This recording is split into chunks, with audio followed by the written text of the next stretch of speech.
Oh, yeah, it's that time again. How are you, folks? Friday night. It's Friday. Good to be with you. Made a mistake. I made that hot, I told you I made hot sauce with those ghost peppers. Not a good move. Put them on my eggs this afternoon. Tested the stitches in my ass.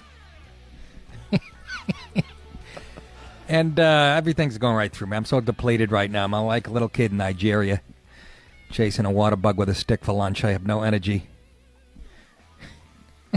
Here's a picture for you. That's how to start the show. Welcome to the show. This show, by the way, welcomes, unpopular speech and harassment and all the shit that the pussy culture finds somewhat unsafe. Hey, thank you, William Henriksen, for contributing to the Nick Paolo podcast. If you want to sign up for that podcast, subscribe to it. You go to connectpal.com/Nick, connectpal.com/Nick, $3.99 a month, 5 shows a week. Absolutely delicious. We boil down the 2 hours from this show to about an hour. And, yes, thank you, William Henriksen. That's a new name and another contributor, and people are still signing up. And if you don't have Sirius XM, which I don't know why you wouldn't, but you're a fan of mine, go to connectpal.com. I just noticed I get Fiore on FaceTime, a big fucking yawn like a lion on a 112-degree day laying in the fucking Sahara. I get a lot of sleep last night. Really? Yeah. What was his name? You fucking... you motherfucker. I didn't get much sleep either, I'll tell you, folks. I did a couple pounds of blow with a wife, and then we went fly fishing. What? Fly fishing. Hey, catch me December 8th and 9th at Helium Comedy Club in Buffalo, then New Year's Eve at Ha Comedy Club in Yonkers, New York, the new one. January 26th and 27th at Comedy Works, Saratoga Springs. And I'm working on a spring tour for March and April that'll take place in mostly New England, New York, Pennsylvania. So, it'll be a show Friday night, show Saturday night. Every weekend in March and April, I'll be somewhere. So, again, that'll involve some uppers. What? I don't know. Mike Flynn, that's the big thing today that I guess all the lefties have hard-ons about. Big scoop. Flynn pleads guilty to lying to FBI special counsel. I mean, what is going on? This guy served his country. You fucking people. You have no idea how to defend a nation. Flynn promised full cooperation to the Mueller team and is prepared to testify that as a candidate, Donald Trump directed him to make contact with the Russians. Yeah, that was sort of his job. Flynn, according to court documents released by the special counsel, is charged with lying to the FBI. Well, get in line, motherfuckers. 866-969-1969. 866-969-1969. So he's charged with lying to the FBI. On or about January 24th, 2017, Michael Flynn did willfully and knowingly make material false, fictitious, fraudulent statements and representations in a matter with the jurisdiction of the executive branch of the government. The special counsel charged that Flynn lied about not asking then-Russian ambassador to the U.S., Sergei Kislyak, to refrain from escalating the situation in response to sanctions imposed by the Obama administration on December 29th of 2016, in saying he did not recall that Kislyak told him Russia would moderate its response as a result. Big fucking deal, I say. It also charged that Flynn lied about Kislyak on December 22nd, 2016, to delay a vote on or defeat a pending United Nations Security Council resolution that Kislyak did not describe Russia's response to the request. Oh, for the love of fucking... You know what I call this? Nothing burger. Where'd you get that one? That's right. So this is the big news. And what people on the left to say, this is going to open the gates to other people in the Trump administration. You know, some of the senior officials and he must have turned Must have turned state's witness for some reason, as they say. He says, Flynn said, my guilty plea and agreement to cooperate with the special counsel's office reflects a decision I made in the best interest of my family and of our country. I accept full responsibility for my actions. He had to, sell his house and shit. He's got legal bills up the wazoo. Anyways, a leading criminal defense lawyer not connected to the case told CNBC that Flynn's plea is a very big deal. That signals Mueller believes information from Flynn will be used to successfully prosecute other people in Trump's orbit. It's the beginning of the end, said that lawyer, Gerald LaFourcourt of New York. But yeah, then you listen to Ty Cobb, not the ball player, a lawyer for Trump, who said the false statements involved mirror the false statements to White House officials, which resulted in his resignation in February. Nothing about the guilty plea or the charge implicates anyone other than Mr. Flynn himself. So I don't know what you want to believe, you know? I don't know, It doesn't seem like much. It's the reason he resigned. We sort of knew this, didn't we? I'm not seeing the big fucking catch here. Again, unless, like I said, if this is a witch hunt, they're gonna, they're gonna spend all the money. Mueller's gonna spend every dime he's got, use every resource. You can make anybody guilty if you wanna. That's what they did in Russia. So everybody's excited that this is gonna be the big thing. Flynn said he was told to contact Russians by Trump, to help fight ISIS. That's what Trump asked him to do. Talk to Russia about teaming up to fight ISIS. So that's that's the big catch. So I don't know. You guys believe what you want to fucking believe, but everybody on the left is excited. I was almost sad I wasn't in the building to see Dean Obadiah spanking his cheetah as I walked by his studio. He used to puff his chest out. Every time there was a little bit of good news, he would walk by with his chest fucking up. And, but, where's this going to lead to? What? You're going to get Kushner now? There's no collusion here. That's what he's going for, by the way, right? Mueller's going for collusion. Don't forget that. That's the end goal.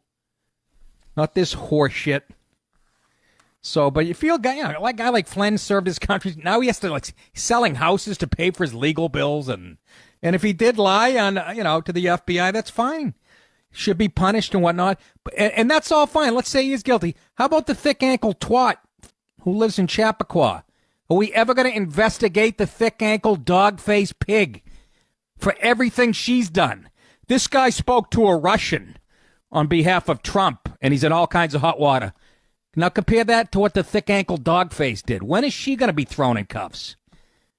Whether it be fucking, the server. There's a million things you can get her on. Uranium One, the Clinton Found. She's the filthiest thing in politics. Are we going to get her on anything? Is anybody going to investigate her? Mitch McConnell, you ballless sack of cheese, you. Ugh. Jill in Georgia. Is that Jill? Line 2? Yes. Hi, Jill. Hi, Jill in Marietta. And the statement, Marietta, Georgia, the statement that you read is the first one that was released, but ABC was expected to, on World News Tonight, which I haven't watched, make a correction. It was not candidate Trump. It was President-elect Trump. President-elect. And what president doesn't tell people, reach out to other countries while we're in transition? I know. If it was candidate, that was maybe a different something. That was the election. But they're trying to say this was part of influencing the election. He was elected. That's ridiculous. Yeah. No, exactly. Again, the bottom line, the end goal is to prove collusion. But with the Trump administration, that's what they're trying to prove. Like you said, believe what you want to believe, but truth is truth. So just wanted to correct, and I hope ABC did, but I don't know that they did yet. Well, thank you, Marietta, Georgia. Was it Jill or Joan? Jill, Jill, like Jack. All right. And I went up the hill. Yeah. Have a good night. I'll be listening. All right, Jill. Thanks. Bye. Say hi to Jack for me. Yummy, yummy. Yeah, so I don't know if it's a big shit burger, but, you know. They were all saying, oh, it's going to lead to other stuff. At least that one lawyer says. This is the big thing that's going to open up the door. So why did he flip, as they say in the mob world? You know? Is there anything there? I don't know.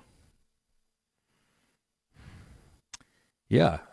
The leading criminal defense lawyer, not connected with the case, said, this is a big deal. Signals that Mueller believes information from Flynn will be used to successfully prosecute other people in Trump's orbit. Yeah, we'll see. Don't get your panties in a bunch. Remember, Hillary is supposed to win the whole thing. 866-969-1969. But that's fine, whatever. They can do this witch hunt, or whatever you want to call it. But I want to see, is anybody going to take any action and charge the fat pig in Chappaqua with anything? That's my question. Or are they afraid? Is she really like fucking Ma Barker? You're going to get whacked if you go near her. By the way, I have a comedian friend. Fiore, you sent me the article. My buddy Randy Credico, who's actually, you know, he has contacts with Julian Assange. This is a guy I know very well. And so he was subpoenaed about Russian collusion. He has been subpoenaed by the government. Randy Credico, my comedian friend, who's a far lefty, or he was, and as funny as you'll ever, just a fucking sarcastic, cynical. I'm trying to, I hit him up on Facebook. Wanted to see if we can get him, you know. He's kicking it around. He was Nathan for a while. I still think he is. Not Nathan. No, not Nathan. Larry. Oh, I'm sorry, Larry. And yes, I still think he is. I still haven't given up on that yet. When you hear his voice, you are going to shit. You know what? Going to shit. That article led me to watch 60 Spins Around the Sun, which you're in. Oh, did you? Yes. And, yeah, very interesting guy. Oh, my God. And deadly funny. Absolutely. He did the Tonight Show, and Johnny Carson said, do not, they said don't do it because he did a great Carson impression. They told him not to do it, and this is why he's a real comic. What's he do? He gets out there, does a few minutes, then does a Carson impression, and then never have him back. And he fucking murdered, too. He's actually... let's go to Mike in Florida. Mike, what's happening? Good evening, Nick. How are you? Good. So I talked to some liberal people, you know, here and there. Yeah. I ask them, you know, so what's the end game on all this? And nobody even understands it. I know. Oh well, Trump got Russia to help win the election. By what? Russia's just snuck over and pulled the lever while no one was looking. Is that what they say to you? Really? Well, they don't have an answer. They don't have an answer. You don't even know what. I mean, how did Russia help win this election? What the travesty is Zuckerberg and all the lefties let the Russia buy those ads that my wife and all those lefties look on Facebook and believe. That's more of a problem than anything. Well, yeah, and the only thing about that was it was like $100,000 worth of Facebook ads, or $200,000 total, which is a drop in the bucket to which, you know, what either campaign spent on digital advertising. You know, they spent a couple million apiece, Hillary and Trump. So that's really like as close as they can come to collusion.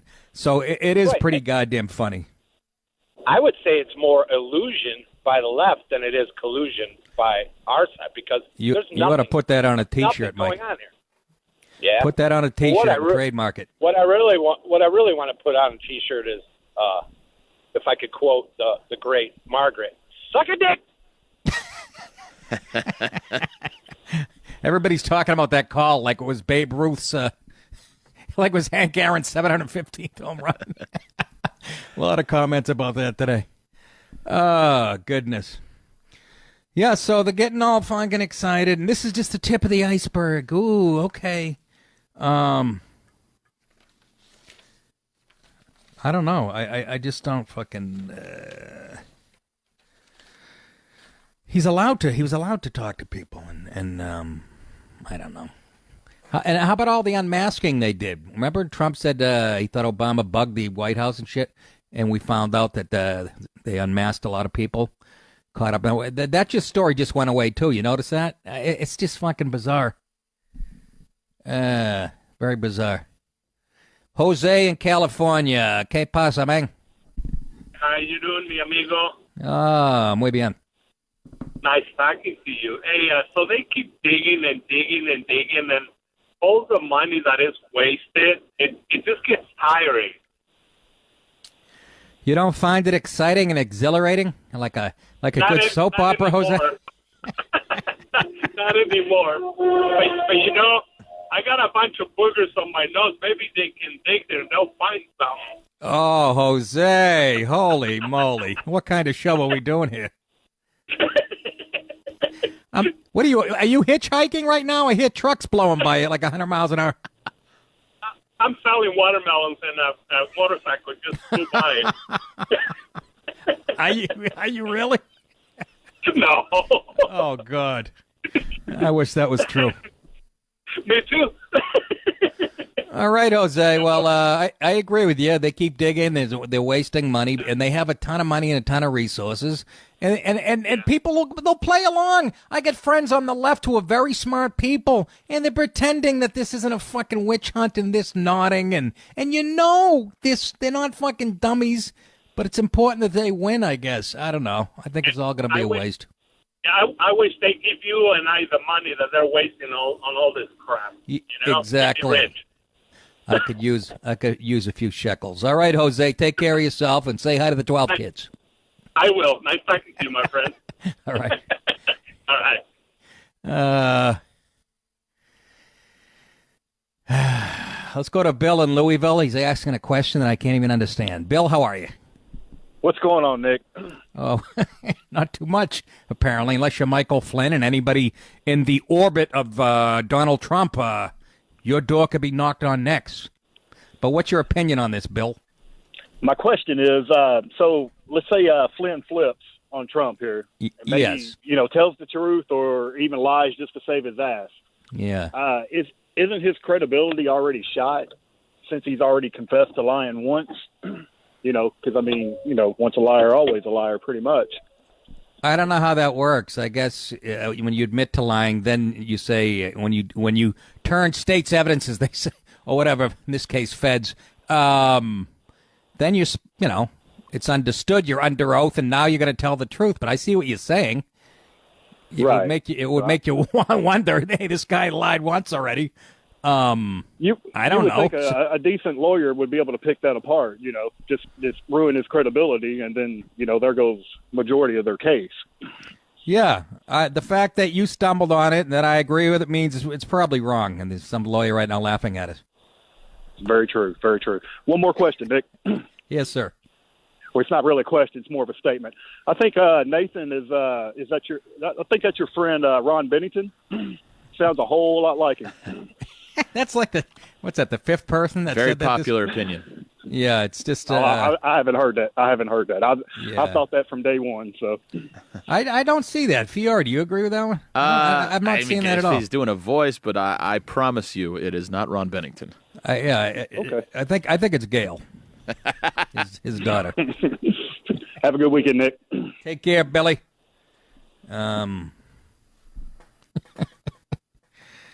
I think it's a guy named Sam Greenfield, who was a comedian, very left-wing political comedian years ago, and he had this raspy voice. Very funny guy, liked him.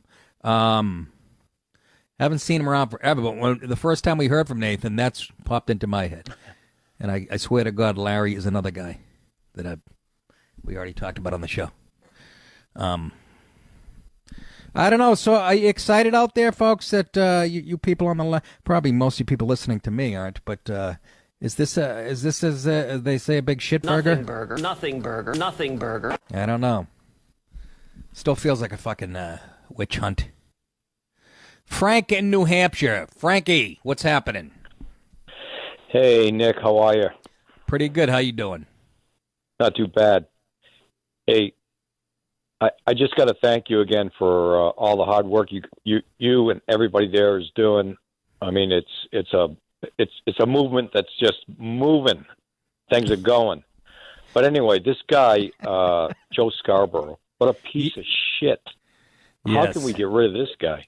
What? How about he's considered a Republican when he was up on the Hill, right? He's like a congressman. Yes. The guy with the fucking hillbilly eyes. He's got he's got those Deliverance eyes, those Play Me a Banjo songs sitting on a bridge, hillbilly fucking eyes, and he's banging that dumb blonde, big-titted blonde next to him. And he fucking hates Trump. You can tell he was part of the swamp, and that's why he hates Trump so much, right? Absolutely. And I caught a little bit, besides listening to you in my garage, because that's the only place I can get the XM satellite to come in. In the garage. In the garage. I'm in the garage, freeze my ass off. But he's in New Hampshire, for Christ's sake. He's in a garage. Ma, the meatloaf. Anyway, this piece of shit. So I saw him today on YouTube, and they had a thing on the intern that died in, I think it was 2001. Right, in Scarborough's office. Yeah. Tweeted back. And the coroner that was good friends with him, that did the autopsy on the girl, and definitely smells of another cover-up. But whatever. This guy's worth about $12 million, and but yet you look at this, and it's like watching, sands through the hourglass, the days of our lives. These fuckers on these shows. It's all scripted.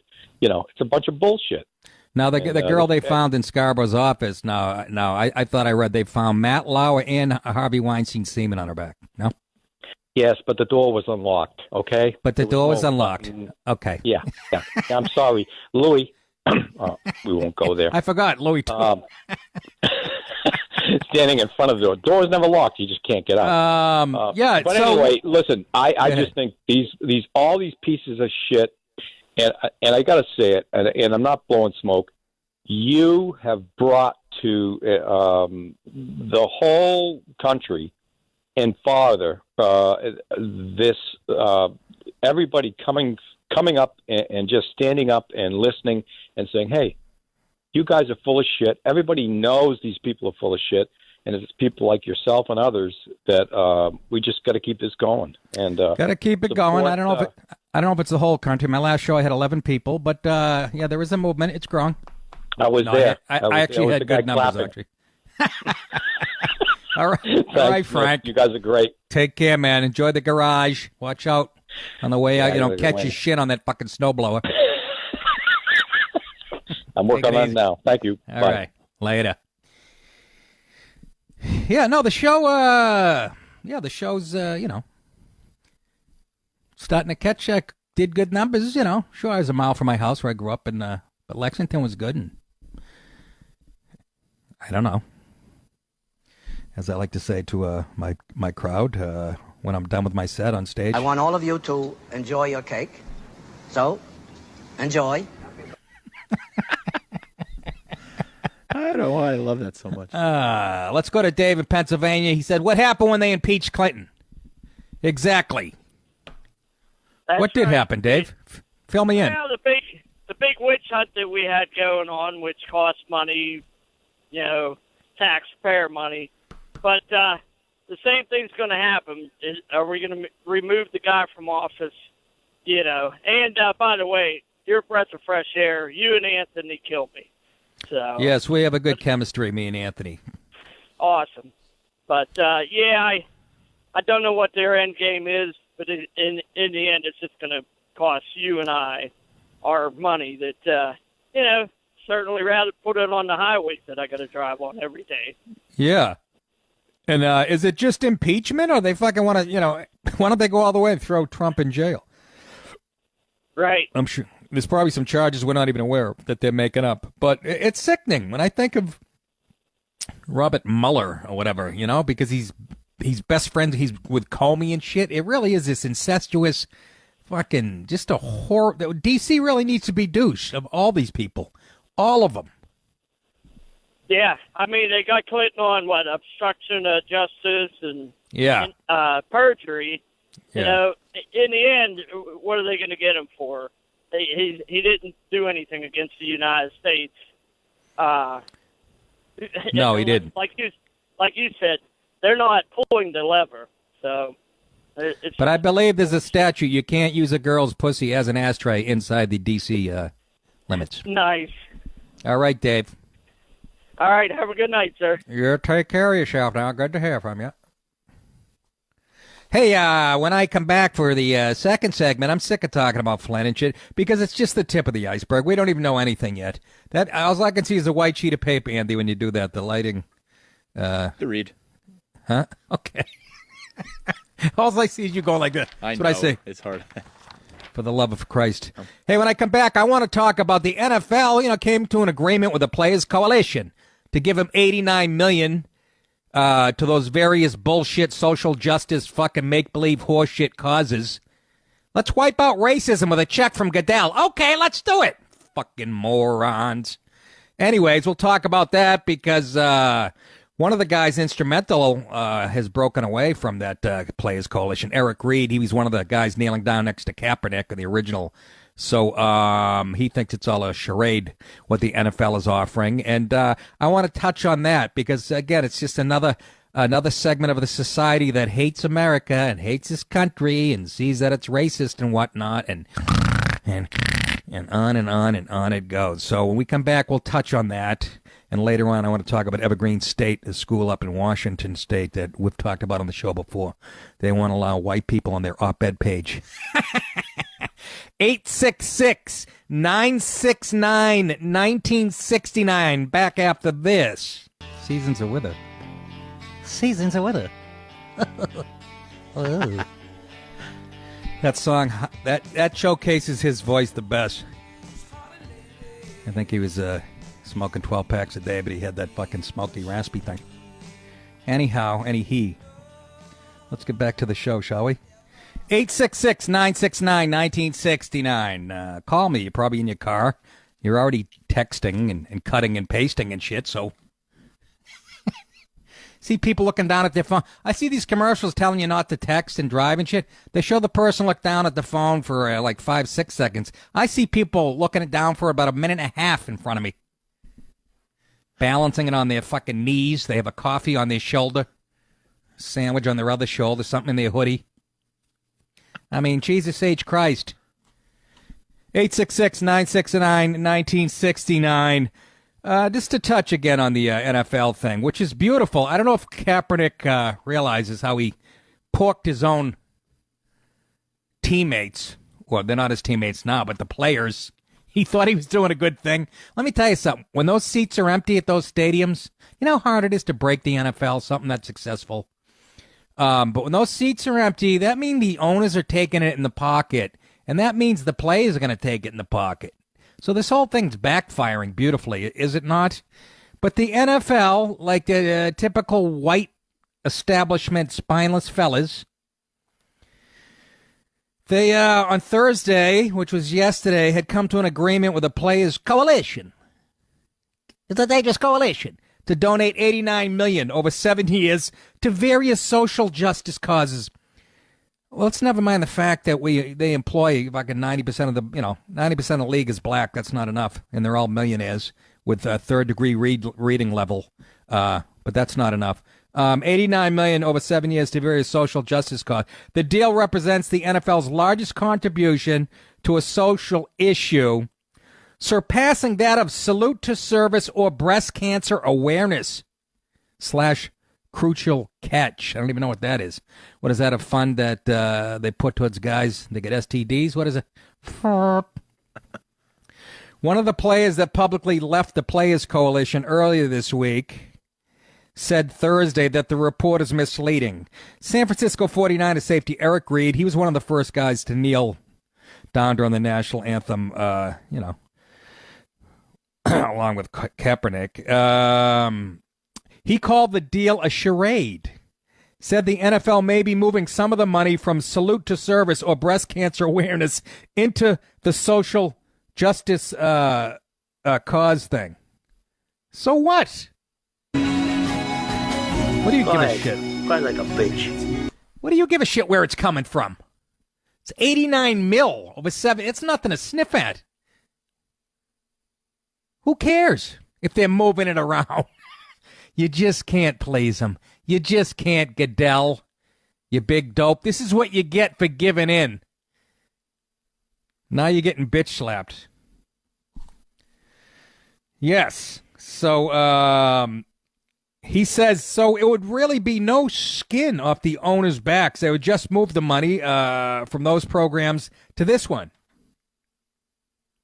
Reed also stated he believes the NFL is trying to make the decision to fund these programs as easy as... Now, this part of the theory I actually kind of believe. He says, making it easy as possible for the NFL, and that the league office pressured Jenkins, that's the guy that, the other player from the Eagles that actually started the coalition, into agreeing now in order to announce a deal prior to the December 13th owners meeting where Goodell's contract will be discussed. So Goodell's trying to make it easy, you know, and say to the owners, hey, look, all we're going to do is shuffle some fucking money. And I'm saying to Eric Reed, what do you give a shit? As long as you get your $89 million to these causes that are so important to you. He said Goodell's trying to make this easy on the owners to agree, you know, so the end goal is this protest thing goes away. He's going to present them with a proposal saying, look, you really don't have to do anything. We're just going to shift this money. Reed told Slate that the deal was put forth as a way to get players to end the protest during the national anthem, and that Jenkins asking him if he would do so was the last straw for his involvement, as Eric Reed's involvement in this coalition thing. So Reed also told Slate that Jenkins was the only protesting player that agreed to the deal, which is hard for me to believe, and that the deal has the support of around 1% of NFL players. Well, maybe they've realized that they're the ones who are going to get fucked in the end if these stadiums are empty and shit. You know what I mean? Maybe they're smartening up, Mr. Reed. But he's saying it's a big ruse. It's $89 million to you know, to fight police brutality and all this other horseshit that's, you know, hands up, don't shoot, stuff that was built on a myth. So I would say take it. Take the money. But did you see last night? I guess I saw some clips online again of the stadium last night, Thursday night game. Each fan in the building had their own fucking beer and hot dog guy. It was so sparse. But can you ever make them happy? $89 million over 7 years. You know, can you just... They're basically saying, we'll give you that much money so you'll just stand on the national anthem. Not happy. You're not going to erase racism or any of this other horseshit that you say is so systemic, which is ironic. These millionaire black athletes complaining, what a racist society. It's really getting... But when you see the empty stadiums, they better smarten the fuck up. Now they're fighting amongst themselves, like Malcolm Jenkins and this Reed guy. You know, they were all part of a coalition. Now Eric Reed is splintering off because the revolution is going to be sold. That's what it looks like, yo. Scott in Milwaukee. What's going on, Scott? Nick, I just really enjoy your show. It's the best thing on Sirius, and I swear to God, I picked you up when you were talking about your surgery. And I was laughing so hard, I felt bad for you, but my wife was in the truck. She's screaming. She's like, this is the grossest thing. Shut it off. And just the fact that you're making her upset, I was laughing so hard, I almost had to pull the truck over. I literally almost pissed myself. Well, you know, Scott, spread the word. We have a lot of guys like you truck drivers that make America run. And oh, my God, yeah. You know, I mean, you're a working class guy. You're a hard-working dude. You put the bread on the table every night for the family. And, you know, you're the reason guys like you that Trump won. And Sirius was nice enough to, you know, give me a voice. You got to have some balance. Well, I can't stand, I mean, 99% of the shows are so politically correct. It just, even the TV shows like you were talking about, I really started to pay attention. Everything is about empowerment and how men are stupid and women are smart and they got all the answers. Oh, yeah. And I really started to pay attention, and it's just like, oh, God. Yeah. You know? It's getting worse. There's more commercials. There's a whole slate of new ones that just make me fun. It's like they're working from a list of shit that makes me crazy. But, yeah, it's so obvious. Once your eyes are open to this... it's so obvious what's going on, you know.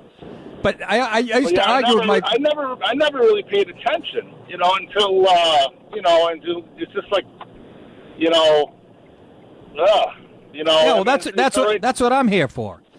You're too busy. You got a family. You work. Yeah, keep it up. I really enjoy your show. Yeah, the thing is now the podcast. If you pay for that, that's anytime you want, right? Yeah. Yes. Yeah. Yeah, I'll go to the site. I'm gonna sign up as soon as I get done. As soon as I get done with the 5-day run, as soon as I get home, I'm gonna sign up. Yeah, connectpal.com/Nick. And and the shows are archived, and it's a good. It breaks down like 30 cents a show. So. Oh, that's nothing. Yeah, I think you can handle it. Oh, no. All right, thank you, man. Keep it up. All right, thanks, Scott. Say hello to Sheriff Clark. Anybody want to talk about the NFL? Have you had it? Apparently they're boycotting this subject, too. I can't fucking help it. I didn't get to it. It's the same shit. It's the times we're living in. It's just, let's get on. Okay, if that doesn't catch your fancy. Oh, this night's going to be a ball buster, I can feel. I just passed my lower intestines into the toilet. I have no energy whatsoever. Now I got to dance like a monkey for the next fucking hour and a half. Jesus H. Christ. 866-969-1969. I have this stuff you put on some type of... It actually says wound. It has the word wound in it. A wound cleanser. From the Civil War. So my ass doesn't get infected. I might as well be pulling up to a gas station and selecting Supreme Sunoco SU-2000 and spraying it right into my... High grade. This shit stings like you read about in Sting Weekly. Here you go. Evergreen State. That's a college in Washington State. Is that right? Yeah, Olympia. We talked about them a few months back. They had a thing called... I forget how they phrased it. It was the day where all white people were supposed to stay off campus. And one of the professors didn't go along with it. And caught a shitload of his name was Weinstein, ironically enough, and caught a shitload of crap. We had video of him getting yelled at by black students, remember? And he's hardly a fucking right winger, you know. But then he got all kind of death threats. Him and his wife, she's a biology professor, and so they sued the school and eventually reached a $500,000 settlement. But why am I talking about this school again? They're back in the news. A student newspaper at Evergreen State College has a section in its opinion pages described as "for people of color by people of color." Okay. This should be, and this is in quotes from the paper, this should be a place where we can be us without it being overshadowed by the dark cloud that is living under white supremacy and having to see things from a white perspective. Can somebody tell us people they were born in a fucking white majority country, please? This is why when we do cover these issues, it will be in the context and from the perspective of POC, people of color, and POC only. According to the section's editors, as they reintroduced it to readers in September. So it's a op-ed page where only people of color can voice their opinion. No white opinions allowed. You know who you're starting to sound like, black people out there on that campus? And I say segregation now, segregation tomorrow, and segregation forever. Those are black students cheering on. That's what they want now. They want black dorms, black cafeterias. So why don't you just admit that racist pieces of shit like George Wallace that you guys have been bad-mouthing forever actually was the head of the curve. He wanted what you wanted. I don't personally agree with it because I see people getting along. I go down south. I see black and white people out to dinner. I see that it can work. But I don't know. You're giving us no you can't. Imagine having a school newspaper. I don't want any people of color's opinion. And by the way, so does that mean I can call them colored people now?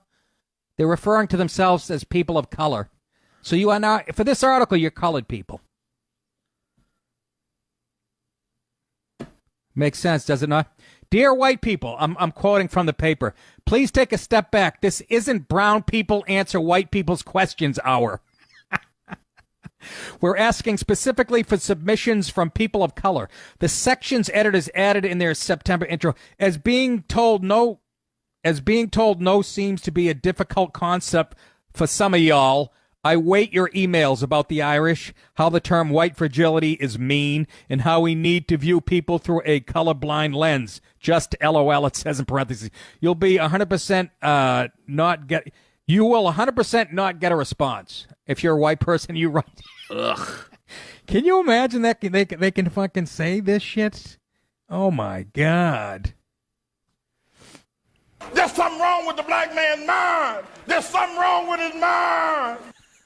In the inaugural POC, that would be People of Color, talk column, it was suggested that a subject touched on in the column could possibly include, how do I rid myself of white dread roommates' numerous microaggressions? Oh, Jesus Christ. Go to an all-black school. Go to fucking Howard. Go to Moorhead State. Go to fucking Grambling. That's how. It's unbelievable what they can say. My goodness gracious. In one column, POC talk points to this. I don't know who writes this shit. They fucking talking points to the scary national backlash the school faced last year. This is the thing we talked about, referring to the events that rocked Evergreen after students accused Weinstein of racism because he criticized a planned day of absence in which white people were asked to stay off campus. They usually are off campus. They can afford fucking housing, off-campus housing. You know, it's part of that white supremacy, white privilege shit. Who wants to walk by a dorm at 3 a.m. and get raped? The protests on campus garnered national attention amid the upheaval. The college was shut for multiple days in early June because of threats it received. Since the unrest, Evergreen has said it will train students not to discriminate against white people. Liar, whore, and you know it. Weinstein and his wife, a fellow biology professor, Heather Haying, sued the college and eventually reached a $500,000 settlement. And they talked about it in this POC paper. A column complained about the settlement, arguing Weinstein is a poster child of white privilege and that minorities face harassment on an almost daily basis. It's horrible and traumatizing, but ain't nobody going to pay us $500,000 to deal with it. Liar, whore, and you know it. I'll say this again. I've said it on the show 1,000 times. There isn't a safer place on the planet for black kids than a college campus. There is not a safer place on the fucking planet. I'll say it again and again. So they talked about this Brett Weinstein. He's the teacher that wouldn't leave when the white people weren't supposed to. And, you know, he's a fucking hippie. He's got like an afro and shit. Remember we showed a clip of all the students, black students, yelling at him? It is fucking incredible. So they talked about him, Brett, meaning Weinstein. Brett is the definition of white privilege and fragility.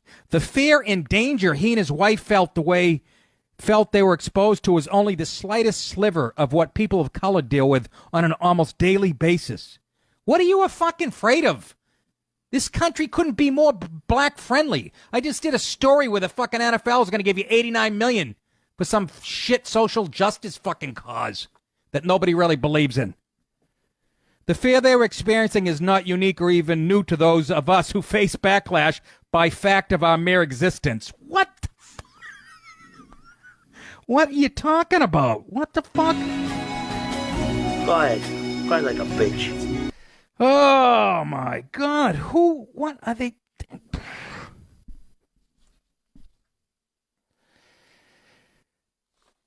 They're threatened every day just by their mere existence, Fiore. You've seen them cowering, haven't you, in New York City? In Times Square, they hide, and you walk towards them, and a group of white people walking towards one black guy, and he crosses the street shaking in his fucking boot. You've seen it, haven't you? Oh, daily. Oh, for the love of Christ almighty. College campuses need a real douching.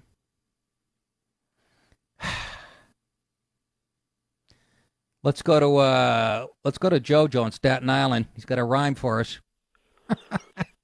Yo, Jojo. big homie Nick, what up, homie? What up, Joe? Yo, been a while, my man. I'm ready. I got a quick rhyme. We'll spit for you, maybe cheer you up a little bit, big homie. Go ahead, lay it on us. All right. Yo, Nick Paolo, he the boss of all bosses. Hillary got ankle like those Central Park horses. Creating horror for libs like Bela Lugosi, and his roids still look better than Nancy Pelosi.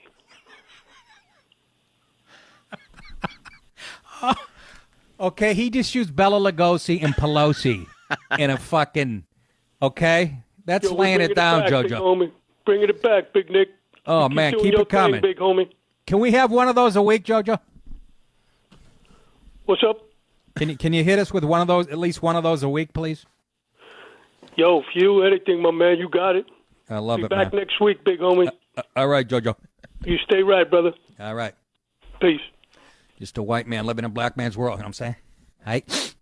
Ooh, Coke Trip from the early 80s.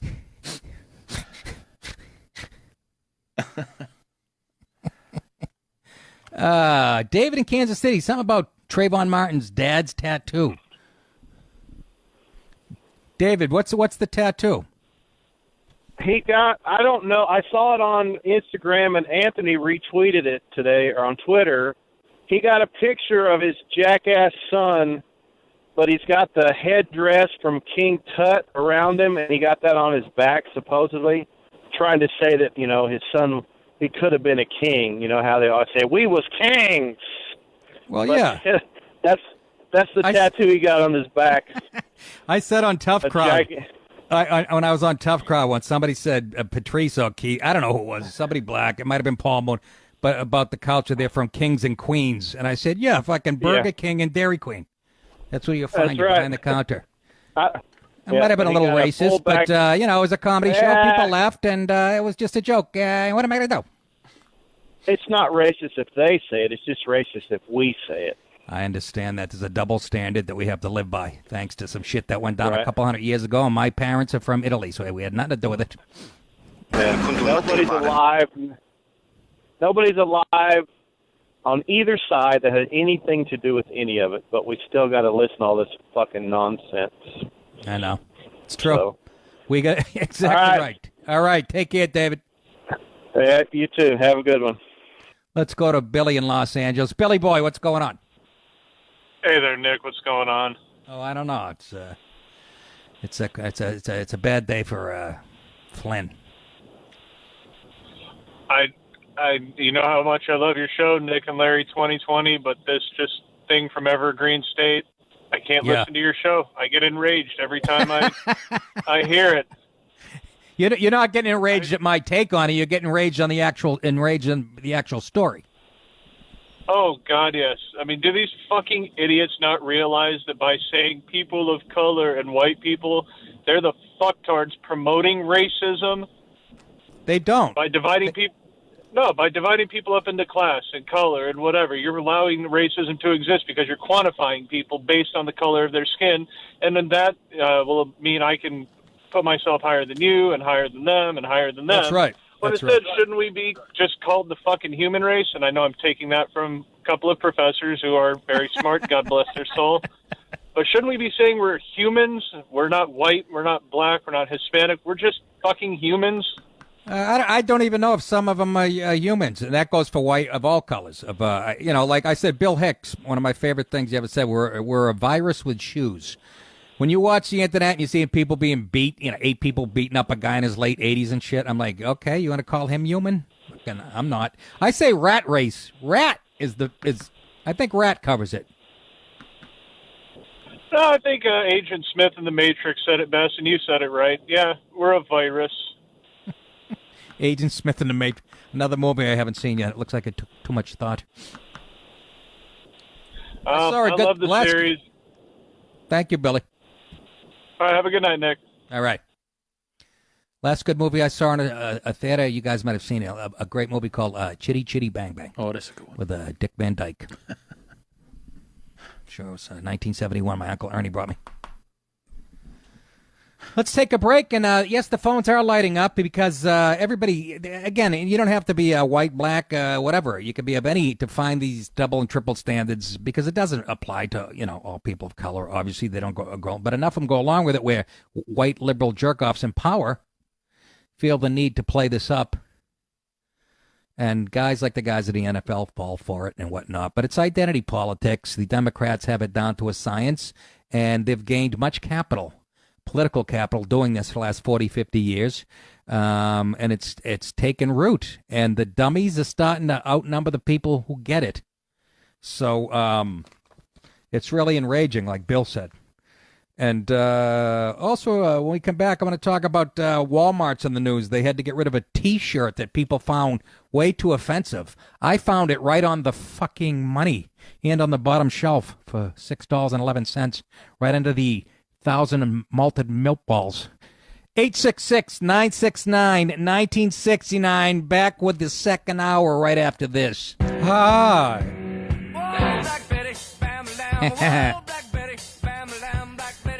Black Betty had a child, bam-a-lam, damn thing ran wild.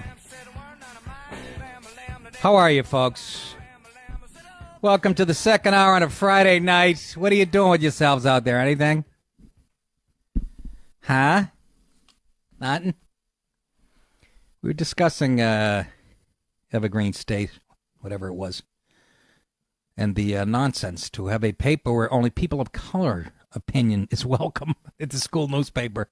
And but they keep saying that they're in danger just by being black in this country, and it is such fucking poo-poo. Sorry for the strong language, but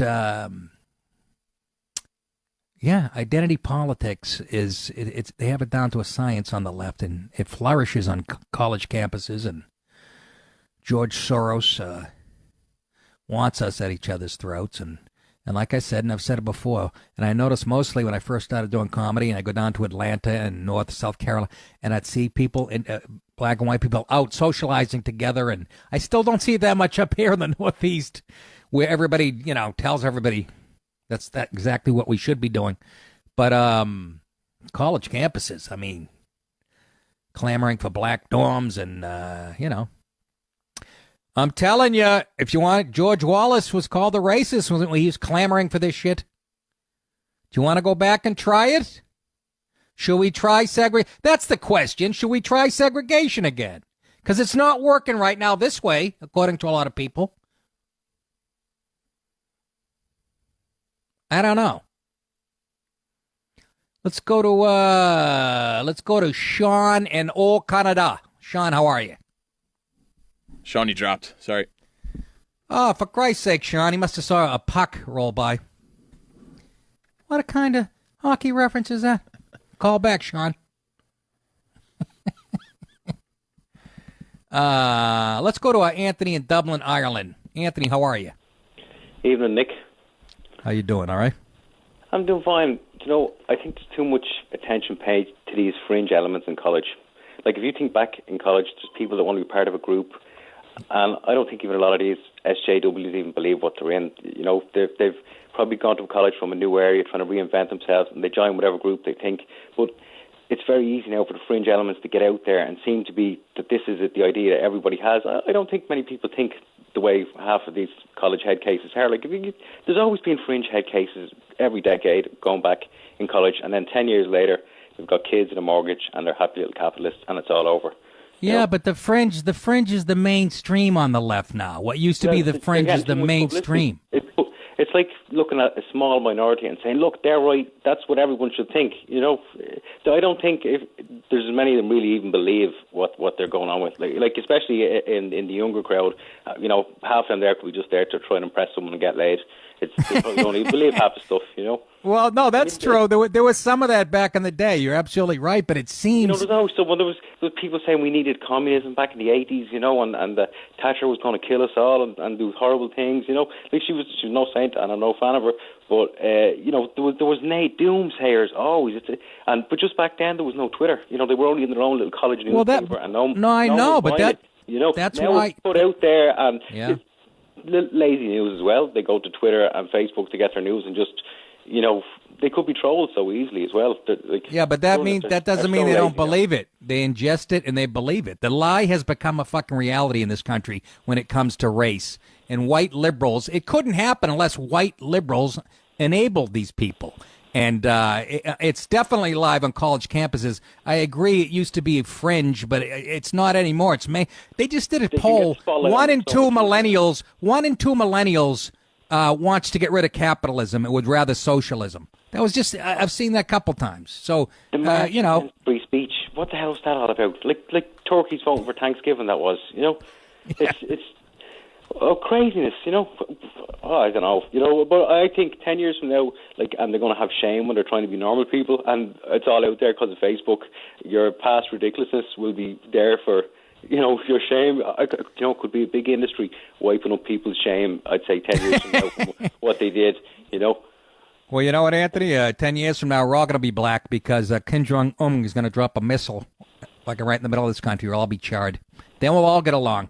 Yeah, that's tricky. Like I said, you know, like South Korea is fucked if that goes off. Like, sorry for my language, but there's just old-fashioned artillery is primed and loaded and just pointing right at Seoul. And the minute it kicks off, there's thousands of shells in the air and then getting reloaded. There's no defense for that. Like, the place is just, right, without nukes, you know, just howitzers and stuff like that.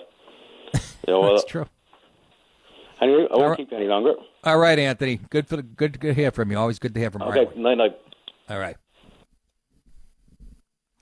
I needed a translator. Anybody? I didn't hear the last 2 minutes. I was just.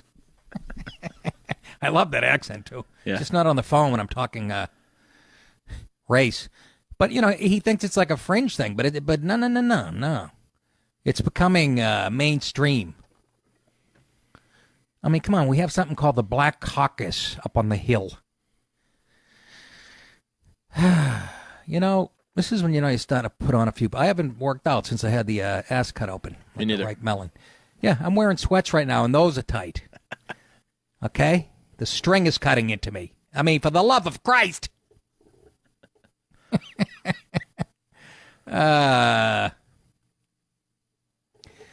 Let's go to Seth in Canada. Seth, what's happening? Oh, how you doing, Nick? Pretty good, thank you. Yeah, I wanted to ask you a question. My wife just gave birth 3 weeks ago.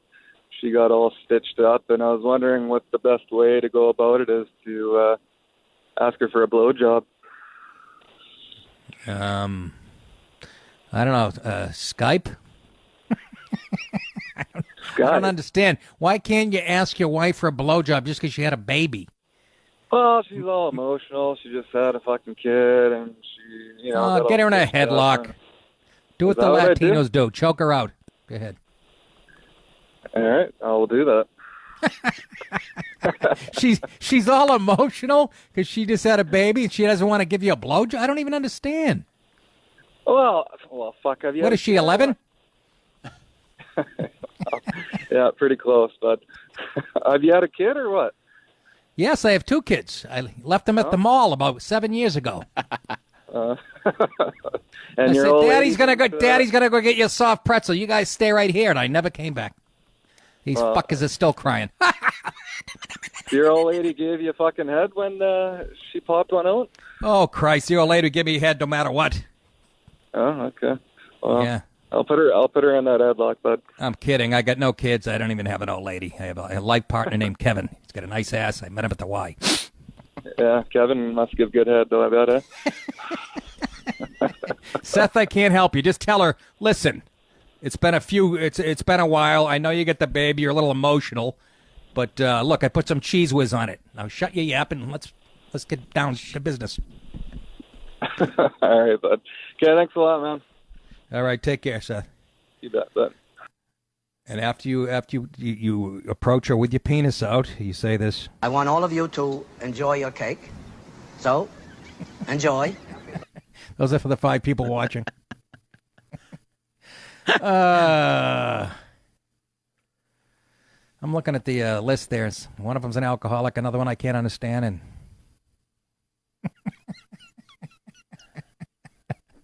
866-969-1969 is the phone number. Talking what else? Race. John Conyers, he's getting all uppity. He's 88, and I'm not stepping down. He's got an angry black lawyer going, he ain't stepping. He sure in hell ain't going to let Pelosi tell him what to do. Just a fucking pompous, arrogant. I don't give a fuck if you're a civil rights icon or not. You get caught doing shit. You use taxpayer money to settle with some broad. You're 88 years old. How much fucking power? Go relax, okay? You got about. First of all, you're a black guy, so you've lived 40, 45 years longer than you normally do. So I'd enjoy that. Enjoy your cake. See how fucking pompous he's getting? And Pelosi ain't telling me to fucking retire. Of course not. Let's go to Jeremy in Connecticut. Jeremy, the nutmeg state. How are you, Jeremy? Hey, how are you? By the way, we don't suck as much as you've said a few times in the past. We're actually a pretty cool state. No, actually, you're not. I drive through it. You're a bunch of rich assholes in BMWs who get right on my ass. Oh. And if it's either rich guys and white guys in BMWs, or if 11 Dominicans from Bridgeport blowing by me in a Nissan at 100 miles an hour. But no, I like Connecticut. It is a nice state. I do have a BMW, but I'm not an asshole. What I wanted to say is I've always been. I'm 47 years old. I've always been a pretty liberal guy. I voted for Clinton, voted for Obama.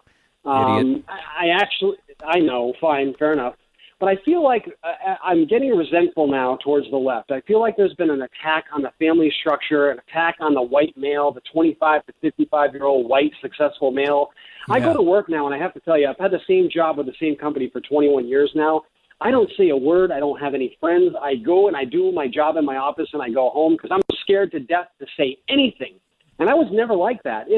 It's really frightening right now when you're losing people like me from the middle or the slightly left. Yeah. I think there's going to be a problem for the left going forward. Well, I really believe that. When you start losing guys like me, you're in trouble. What's scary, even scary, is that you're just realizing this now.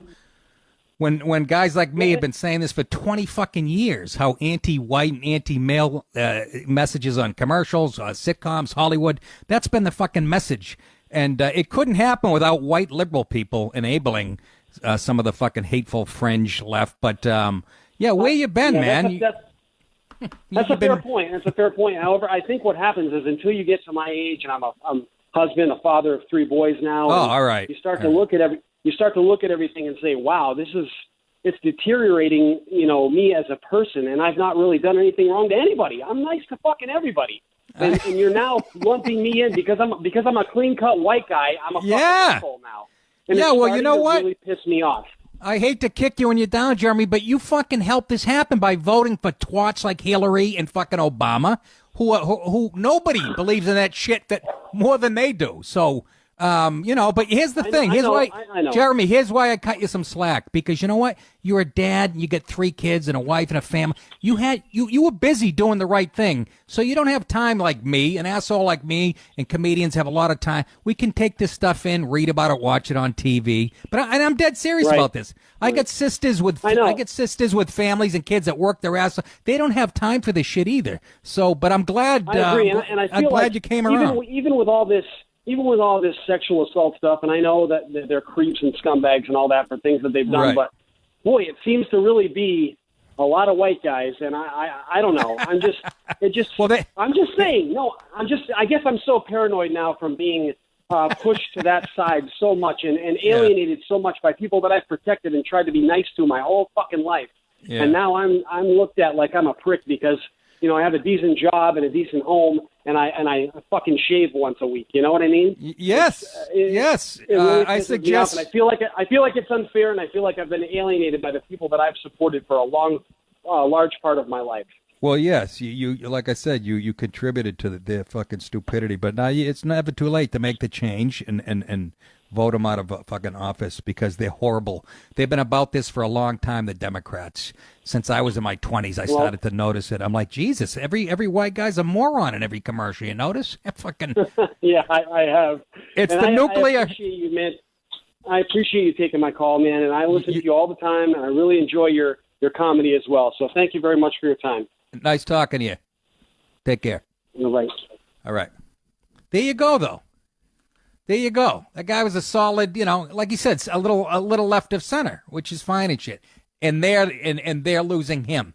How do you think Trump got elected? For Christ's sakes, folks, it was founded. Sorry, this country was founded by white people. Jesus Christ. I understand you want to, and again, I put myself in the white category. We have to take calls on that now. Oh, you're Italian, you're fucking white. I can't help it if the Moors raped one of my relatives in 11 AD on the side of a fucking hill in Sicily. But see, I mean, even he, and he's exactly who they have no respect for. He's who the Democrats forgot about, a guy like that. Goes to work, keeps his mouth shut, earns, right? Bop. actually supports them. I don't know why. But again, like I said, when you get a wife and kids and family, you don't have time to watch all this shit. And since the Dems, their message is more prevalent in mainstream media, you're more apt, you're more susceptible to ingesting that horse shit. But this has been going on forever. Let's go to Carlos in Michigan. Carlos, what's happening? Nick, love you. Hey, real Thank you, quick, sir. ding, ding, Yeah. ding. Wake up, Nutmeg State. They don't fucking want you. Exactly. That's exactly It's not right. that they've lost you. It's not that they've lost you. They don't want you. Step That's aside, right. Whitey. That's exactly right. The future, the Dems see the future. It's black and brown. Jump on that wagon. And they're trying to rush it, is my point, Carlos. It's like, okay, that might be true eventually, but you're really trying to push us out the door here. Nick, they're not just pushing. I know. No, you're exactly right. You're exactly right. No, you're right. It's it's really maddening. And I was I say to some of my friends, I used to get in fights with my sisters and some of my relatives, and I go, that's because when I got into show business, I found out who writes the commercials, if you don't know the politics of the people who make the movies and the sitcoms and the commercials, if you don't know their politics, you won't pick up on it because they're very slick with their message, No question. Once your eyes are open, you can't help it. My old man used to fucking pick shit out in commercials. My father goes, look how he's dressed compared to his black boys. Oh, hey, he's also never the smart one or the doctor or, the architect. Yeah. Understood. Yeah, no, exactly. And you're right. It's not even subtle. It's not even subtle anymore, Nick. No, you're right. DirecTV has one. DirecTV has some new package out or whatever. The premise of the commercial is some people still enjoy cable TV or whatever. I don't know what it is. But it shows a black couple, a nice-looking black couple on a couch watching TV, and they go, some white people, they don't say white people, some people still enjoy banging their head against the wall, and they show, it's a series of white people doing the stupidest shit. And it's a black couple watching white people do stupid shit, and I'm not supposed to pick up on that? You're going to tell me that? Go ahead. But Nick, they're not. It's not just white people. It's people that look like assholes. I mean, they're never attractive. They're always dressed poorly. They got a bad haircut. It's receding hairline. You're killing me. Yeah, easy with the receding hairline, Nick. Easy. No, that's I challenge you to find the white guy in a commercial that doesn't have a giant forehead and a receding hairline and a shitty sweater on. I challenge you. I noticed this stuff in the late 80s, man. I said it on my first CD, I pointed it out about Diet Coke ad where girls whistle at a guy. And that's when I first noticed. I go, do they really think that fucking guys and girls think alike? You think that bothers a guy if five girls whistle at us at a construction? And that was the start of it. So I'm glad somebody's waking up out there. Thanks for the call, Carlos. Appreciate Nick, it. Thank you. You got it. Once your eyes are open, it's hilarious. Dude, since you said those commercials about the white husband and not the half black wife. Oh, yeah. I've noticed 3 different ones ever since you said it. Yeah, they don't even have the balls. No. And nobody cares about it. And at least I don't. Maybe down in fucking the deep south it still bothers them. But they don't even have the balls to like either the husband will be black, obviously black, and the wife will be, like you said, some shade of just fucking make her white and blonde. Fuck it.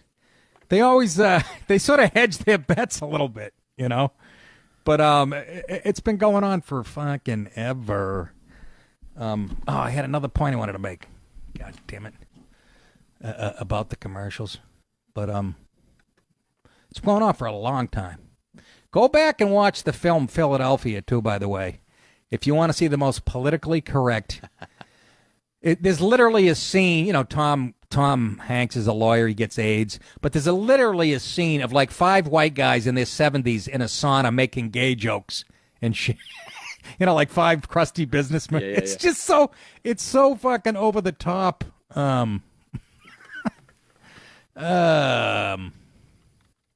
Let's go to Israel and Quebec. How's it going, man? Thanks for the laugh. It's pretty amazing. Just bought a truck, right? And I got Sirius XM, and you're desperate for some calls. And I just said, well, I learned your name while I was waiting, buddy. So nice to meet you. Nice to meet you. Apparently we were talking about racism. Is that what it is?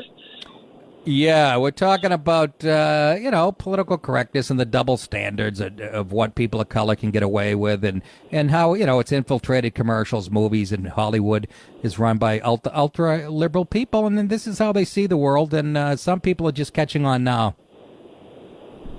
Pretty crazy. Because aren't we past that debate, to be honest?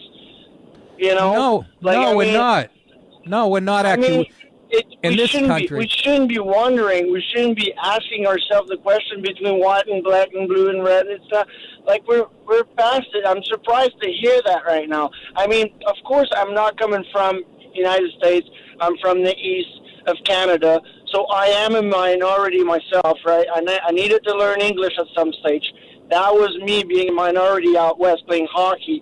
I was the Frenchie. I was the French fryer. You know what I mean? Yeah. All of a sudden, it started bad for me just for a language thing, right? And then I go back to Quebec, and there's a Japanese there, and here he goes. He's the Jap. He's the only one. I mean, everybody's is something else. You know what I'm saying? Like, wow. Yeah. Yeah. But the reason in this country we're not over it is because the political left won't let us be over it. See, it's to their political advantage. They want to win the next 100 years of elections because the future of this country is going to be, Hispanic and whatnot. So they can't get whitey out of the way enough. And it's the media in this country is run by very liberal people, and that's their worldview. And identity politics is what the Democrat Party does. And they're the people who are saying, hey, we want a colorblind society. Ironically, they're the ones who won't let it be colorblind. They keep breaking us down, into 19 different categories, it's been politically expedient for them. So. Yeah. I've seen that from my side started with the election of Mr. Obama. Right. From my point of view, what I've realized through that election, you know what it is? Here goes a scoop. Maybe it's not, but all the movies that were out there in Hollywood, the president was always black. Like for about 10 years, all the movies, and all of a sudden, boom, we got it. It seems like they fucking mind played the fucking crowd. Get ready because it's happening. You know? Yeah. No, absolutely. They lay the groundwork. That's what TV and film is for. No doubt about it. I got to run. I'm up against a break. But thank you for calling and call back. Good. Me, man. You got it. Take care, Quebec. I'll call you. All right. See you, man. All right. No doubt about it. No doubt about it. Especially in this country. And they're not going to let us get over it, So, the future. But they're trying to get us out the door a little quick, You'd think, and I've said this before, if you came to this country and watched TV for 10 minutes, you'd think it was 70-30, black to white. And you'd think it was 70-30 gay to straight. Yeah. I'm telling you, that's not an exaggeration. It's not an exaggeration. I can't remember the last time I saw a straight weatherman either. All right, let's take a break. We'll be back with the final segment of the week right after this. How are you, folks? Final segment of the week. And then I will rinse my ass in Epsom salts and cumin. A little fresh parsley, maybe some chicken stock. What? Make a nice roux in the tub. Boy, it's like I get hit with a hatchet down there, I'll tell you. In the back end side. Don't want to confuse genders here, but... So, we were talking race and learned a lot about race from the late, great Patrice O'Neill. And Keith Robinson, man. You bullshit, man. Remember on Tough Crowd? When I got pigeonholed. I remember the moment they stamped me, fucking righty on my forehead when I was arguing with Keith about something, and I said I'm sick of how Whitey's the idiot, the husband's weak, the women are strong. I think I was probably quoting a Pat Buchanan book. Or it might have been Slouching Towards Gomorrah, Judge Robert Bork's book. But, right after that, I was labeled, to the right of fucking somebody really far right. My producer, Andy Fiore, and hi Palumbo, by the way. I'm not ignoring you either. She's on the phones. The great Christina Palumbo, doing double duty with this show and the Chip Chipperson podcast. And she was in the movie The Irishman, and she's a Rockette, and she'll be in the X Games. Quite a gal from the Bensonhurst area. Fiore is a stand-up comic, and he has he's got 2 sets tonight. What time are those? 10:45 and 12:45. 10:40, 1:15 in the morning. He's got 2 spots at 2 hours apart. He's been at Sirius all day, and let me tell you, he just said that I got queasy. I will sell coke to school children before I do a 12:45 spot. I'm only interested now in doing, like I said, an hour.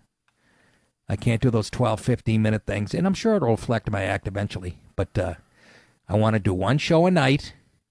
Buffalo at Helium. That's a good idea to do the plugs. I'll be at Helium Comedy Club in Buffalo on December 8th and 9th. They have 1 show on Friday night. It starts at 10. So right away I can tell you they don't know what they're fucking doing up there.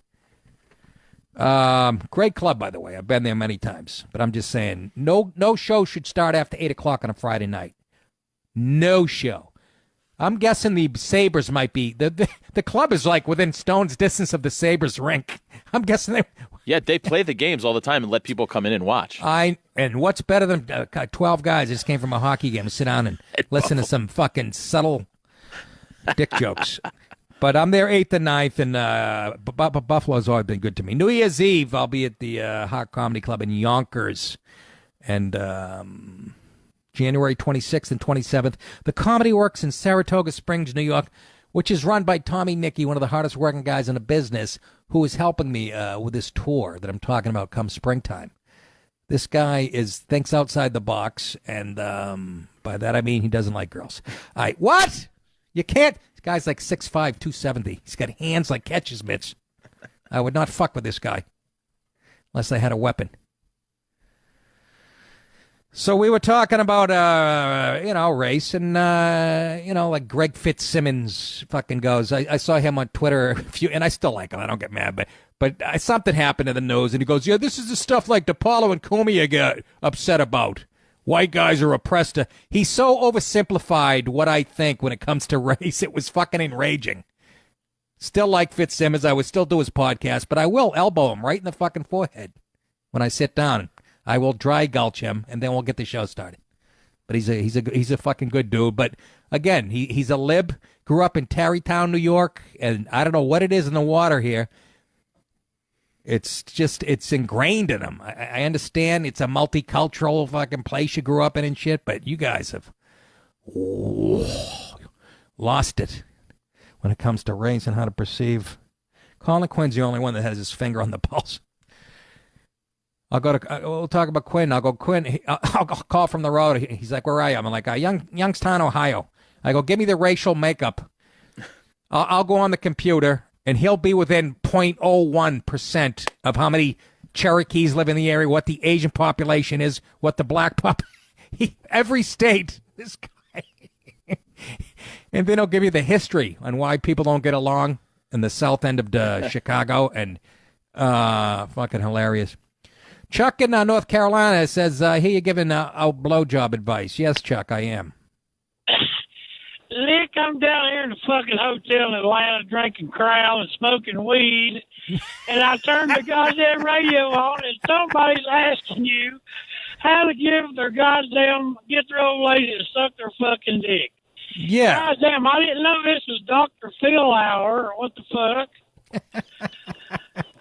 Listen, I'm going to be hungover as hell in the morning, trying to get ready for the ball game tomorrow afternoon.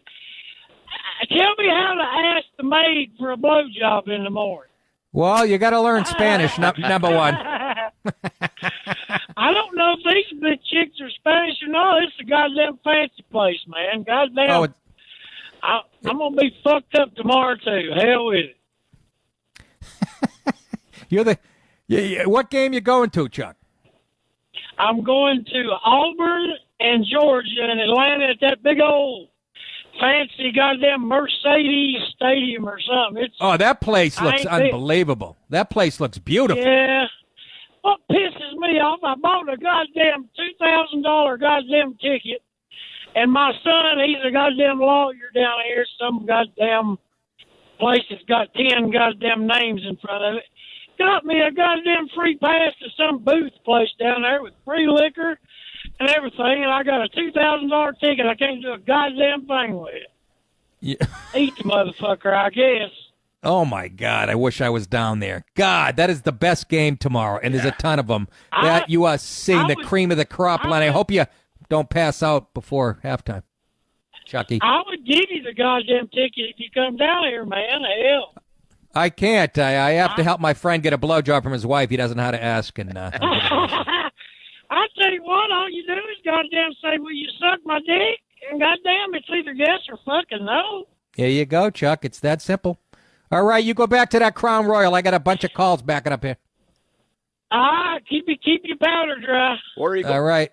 Enjoy that game, Chucky. I got a feeling he'll get there in the third quarter with dry puke on his shirt. Chuck is enjoying his retirement. This is a guy who sold Christmas trees for 25 years, and I don't know if it was cocaine in the trunks or what, but he made a killing. Seriously, he bought investment properties. I know he's got 13 bodegas. Yeah. But what else did he say? Was it houses or buildings? I mean, this guy. Yeah, he rents a bunch of places, the Christmas trees and the convenience store, and I think a trucking company too. Maybe the trucking company, but and he's doing what I'd do if I was, I don't even know how old he is, probably my age. He's doing what I'd do if I had, even my brother who's semi-retired. I'd be drunk like that. I'd be going to Georgia, Auburn. Oh. This is what I'd be doing.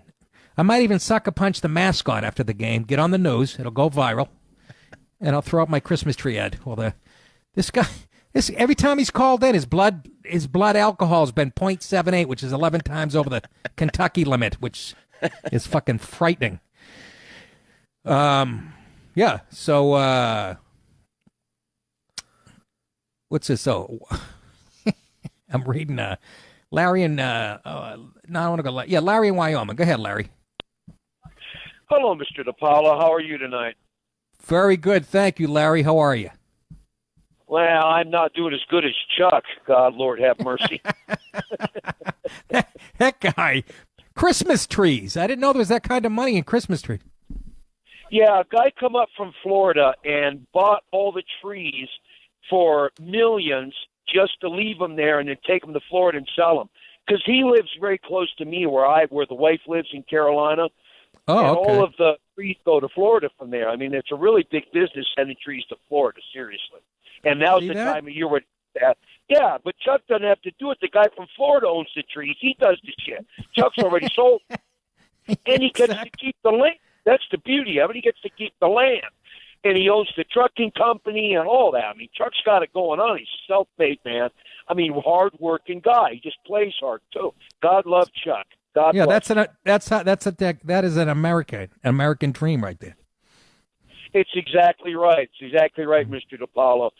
And I wanted to let you know, when you're up there at Buffalo at Helium's, yeah, if you got time during the day, you are literal few blocks from the Pierce Arrow Museum. Pierce Arrows, them old cars. Hell, Woodrow Wilson rode to his inaugural in a Pierce Arrow. They were the most luxurious cars of the late 19s and the early 20s. Pierce Arrow was the luxury car made in Buffalo. You're blocks from the museum and also blocks from, well, maybe a little farther from Labatt's up there, because I go through there quite a bit if I'm up going to General Mills. So those are all great tips, but I'm a half a block from a titty bar called Skid Marks.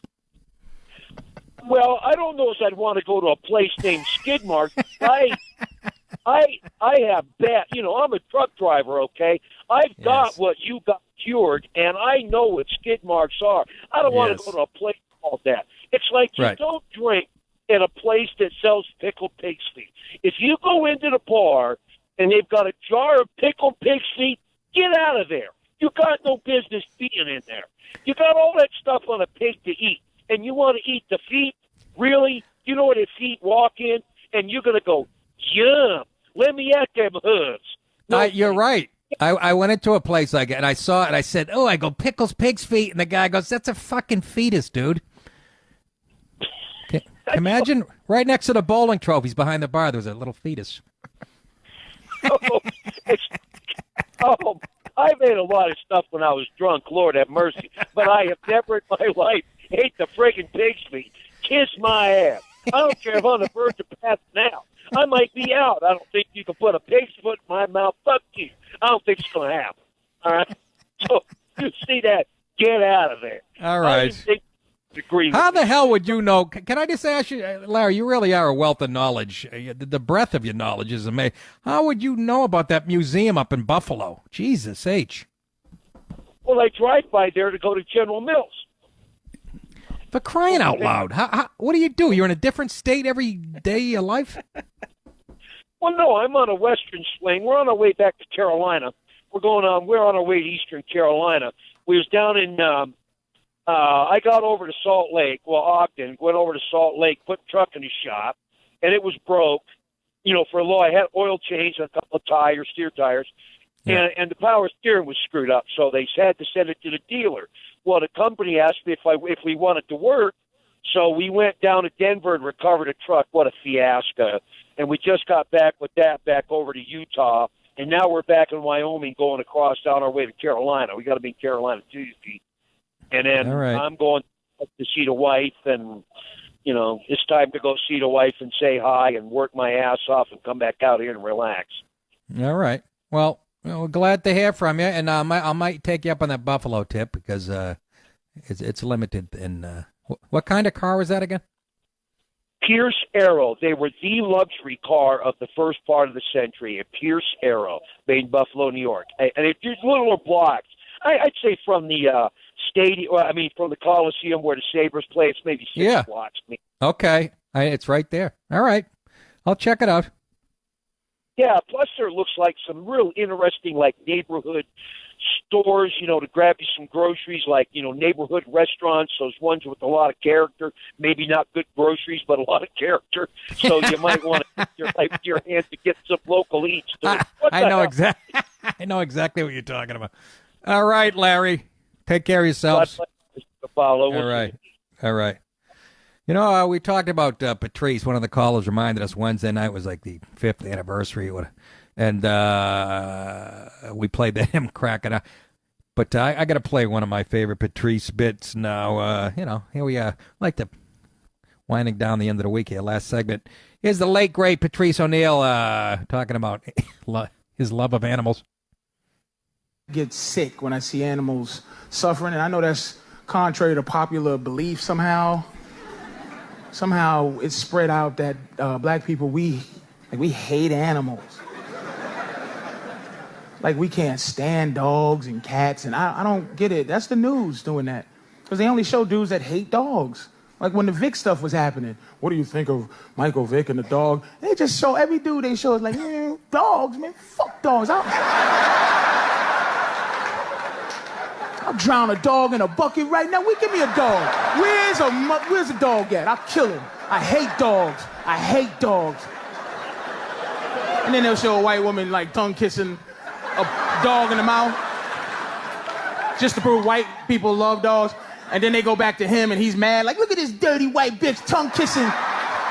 Devil bitch tongue kissing a jackal in the mouth. Devil licking jackals, and this is sad. It's some weird war. They always want black people and white people to be at war, man, for some reason. How can you hate it? People who hate animals, I'm not gonna go, I hate you, but it'll be hard. It takes away a piece of how close we might be if you go, I hate animals. Somebody look at a baby seal and go, oh, I can't wait to hit this motherfucker in the face.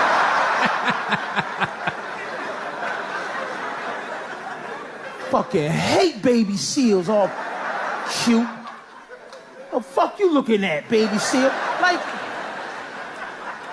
you ever see them sad animal commercials that come on like during, like 4 in the morning during Three's Company reruns? And they catch you out of nowhere. You be watching Three's Company and then, ooh, like, and they'll show, it'll be a kitten and they slow motion the kitten up and the kitten, ooh, and it's a kid got a pencil in his head, like somebody stuck a pencil in his face. There's a pencil sticking out of his face. Then they put fun facts, 15,000 kittens are stabbed in the head with pencils each year. You be like, who is stabbing kittens in the face with pencils? Why? It's a pencil sticking out of his face. Then they'll show a bunch of puppies shoved in a container or a cup. Puppies in a cup, missing their feet, it's wrong. Hi, I'm White Lady.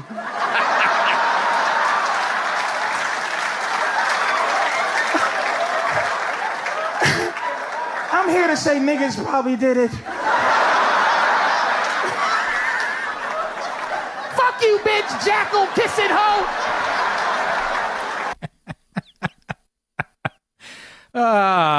Patrice. Now, in a perfect world, Fiore, you could say that tonight on stage and nobody would blink. Oh, yeah. I'm going to workshop it. Yeah, you should. Yeah, they seem to be coming around. That fucking cracked me up, though. A kitten with a fucking pencil on his head. Oh, Jesus. The paranoid mind of Patrice O'Neill.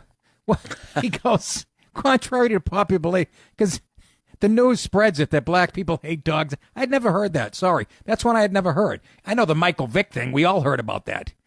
Did you hear that black people hated fucking animal? I never heard that.